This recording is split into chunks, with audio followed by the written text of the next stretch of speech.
In 1998, a platinum album could be recorded in a basement, a battle record could end a career, and the entire sound of hip-hop could shift overnight because of a drum machine nobody had heard before. That was the year the culture moved faster than the critics could keep up, and somehow dozens of records that defined a generation got buried under the noise of mainstream radio. We are going back to dig them out. Number 1. Noriega dropped Super Thug in 1998, and the Neptunes' production stopped real heads cold in their tracks. Now let's include it in the Oasis. Gotta take spaces, no time for car race. The sparse electronic pulse underneath that record was so foreign to the boom-bap world that most of us did not know what to make of it the first time we heard it. Noriega had already been building credibility, running with Capone N and Noriega, and Super Thug was his announcement that something new was coming. The Neptunes were not yet the household name they would become, and this record was the proof of concept. It did not sound like New York. It did not sound like the South. It sounded like the future, and 1998 was not entirely ready for it. Real heads who caught it understood they were hearing a sonic pivot in real time. Number 2. Kenny Bus dropped Second Round KO. Rhyme I ever heard in my life, cause the greatest rapper of all time died on March 9th. And for a stretch of months in 1998, that record lived in every barbershop, every car ride, every radio argument across the country. This was a battle record aimed directly at LL Cool J, and the cultural stakes of that kind of challenge were enormous in that era. Rap battles were not social media events back then. They played out in real time through wax and radio spins and word of mouth moving block to block. Kenny Bus had lyrical capacity that genuinely made listeners sit up straight. The density of his verses, the precision of his delivery, and the courage it took to step to LL Cool J on record made this a moment the culture was watching. Whether you thought he won or lost, you had to respect the reach. Number 3. Capadonna came through in 1998 with Slang Editorial off the Pillage album. My slang is editorial, explicit material, briefcase show, live. And if you were following the Wu-Tang extended universe, you already knew what was coming. Capadonna had already appeared on Raekwon's Only Built for Cuban Links, so the pedigree was there. But the Pillage was his full showcase, and Slang Editorial leaned deep into that dense, grimy New York sound that Wu-Tang had built into a temple. His internal rhyme schemes moved in directions most writers were not even attempting. This was not polished crossover rap. This was grimy, specific, burrow-coded, crate-locked hip-hop that rewarded patience. The kind of record you had to sit with before it opened up, and once it did, you understood why Capadonna belonged in that elite conversation. Number 4. Big Pun released Capital Punishment in 1998, and You Ain't a Killer was the track that introduced millions of listeners to what his hands could do on a verse.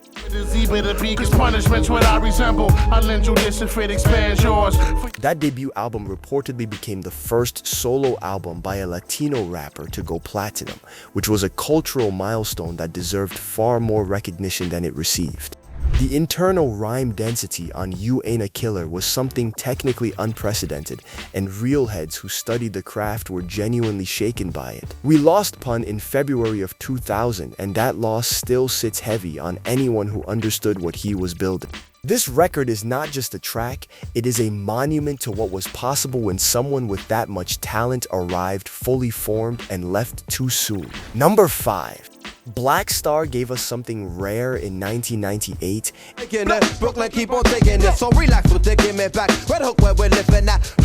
And Definition from that self-titled album was the kind of record that reminded us boom bap could be refined without being defanged. Mos Def and Talib Kweli made zero crossover compromises on that project. They were not chasing radio. They were not chasing features with artists who would deliver bigger first-week numbers. They were making the music they believed the culture needed, and Definition was the clearest statement of that intent. The production was warm, precise, and deliberate. The lyricism operated on multiple levels simultaneously. This is widely considered among the most important releases of the Golden Era, and revisiting it now makes clear that the assessment was correct from day one. Number 6. Juvenile hit nationally in 1998 with Ha, and if you were not paying attention to New Orleans, came to know you on New Year's Eve. You got stuck and then you couldn't leave. It was hard. At that moment, you woke up fast. Cash Money Records was building something, and Mamie Fresh behind the boards was cooking up a sound rooted in bounce music that turned the repetitive question and answer hook structure of Ha into something hypnotic rather than hollow. This was the South building its empire quietly while the coasts argued about who owned hip-hop. Ha gave Cash Money a national radio foothold that they would use to launch one of the most dominant runs any independent label has ever had. Juvenile was the flag planted in the ground, and this track was the moment the rest of the country finally looked south and understood what was coming. Number 7. Gangstar dropped Moment of Truth in 1998. Multiply, motivate, or else we'll die. You know I'll be the master of the who, what, where, and why. And Royalty was the track that showed DJ Premier and Guru operating at a level of craft that required patience to fully absorb. The chopped horns, the soul loop underneath, the meditative pace of Guru's delivery. This was not a record built for the club, it was a record built for 3 in the morning when you needed something real to sit with. Gangstar never chased trends, and Royalty was the proof. It was a meditation on loyalty, on legacy, on what it means to carry something through the years without letting the noise corrupt it. That ethos lived in every bar Guru delivered and every sample DJ Premier chose. This is the kind of record that gets more valuable with time, not less. Number 8. Killah Priest released Heavy Mental in 1998. I used to spot it from a distance, holding my infant, burning incense. And One Step was the entry point into a lyrical world that operated somewhere between street scripture and ancient history. The Wu-Tang universe was vast, and Killah Priest occupied a corner of it that was almost entirely his own. His layered metaphors pulled from historical references and near-biblical imagery in ways that other MCs were simply not attempting. He never broke through to mainstream visibility the way some other Wu affiliates did, and that gap between his talent and his commercial reach is one of the genuine mysteries of the golden era. If you are a listener of Hip Hop Legends Archives and you have never spent serious time with Heavy Mental, consider this your push. Subscribe and stay with us because this channel exists precisely for records like this one, built for the long game and not the quick moment. Number 9. Hieroglyphics out of Oakland, California were doing something in 1998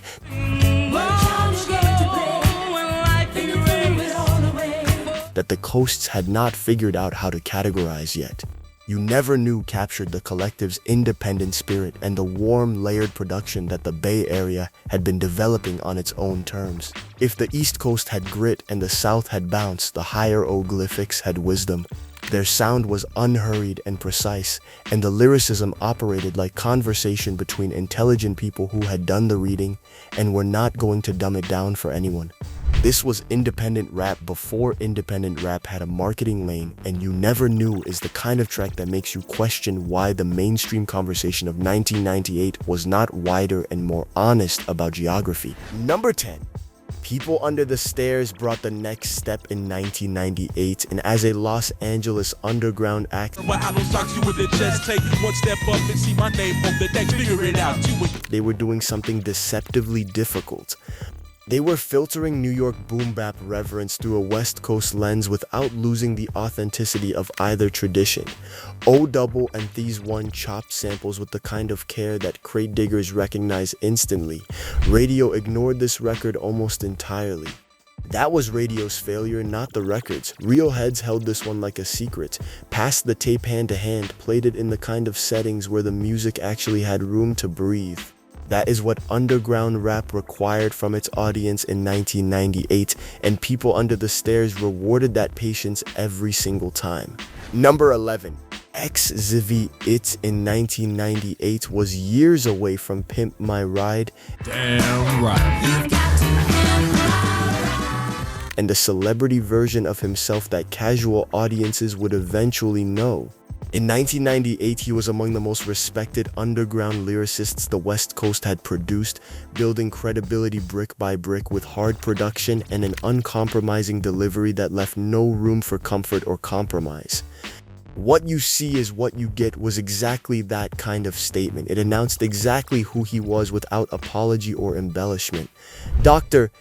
Dre would eventually notice what was being built, but in 1998 X-Zib, it was operating on pure craft and reputation, and real heads on both coasts were paying attention even if the charts were not. Number 12. C-Murder represented No Limit Records in 1998 with Down For My Ends. Believe it, I never bite the hand that feed me. Just point them niggas out, now leave them all in the street, please. And that year, No Limit was arguably the most prolific operation in the entire music industry.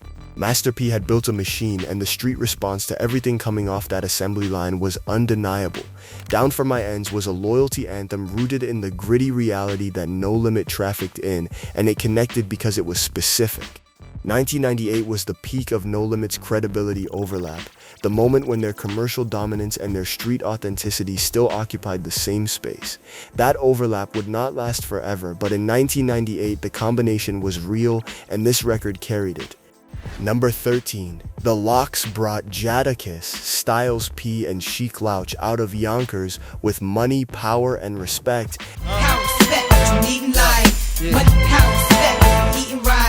And the featured appearances from LL Cool J and DMX made this a crossroads moment for several careers at once.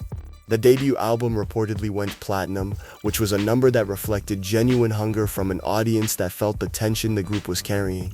The friction with Bad Boy Records lived inside every bar they delivered in 1998, and that tension gave the record an urgency that polished major label releases rarely carry. Real heads heard the strain and recognized it as something authentic, three MCs fighting for their own identity inside a system that was not built around what they needed to say. Number 14.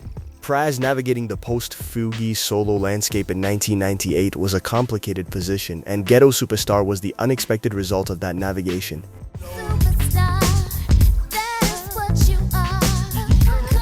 Collaborating with ODB and Maya on a track built around a sample of Kenny Rogers and Dolly Parton's Islands in the Stream required a kind of creative courage that is genuinely underrated in the historical conversation.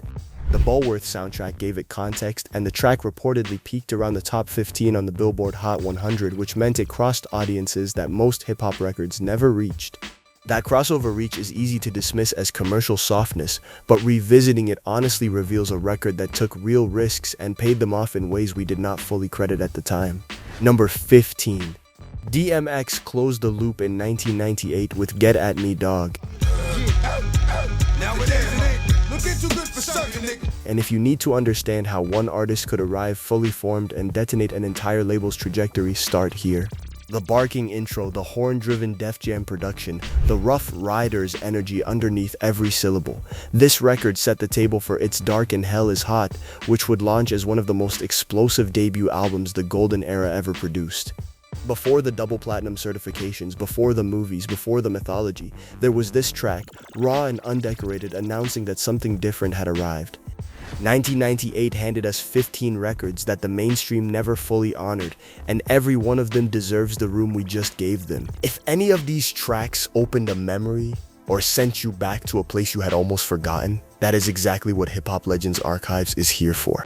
Drop a comment below and tell us which of these 15 records hit hardest for you, or name a track from 1998 that you think we should have included and did not. Subscribe to Hip Hop Legends Archives so you never miss a deep dive into the crates.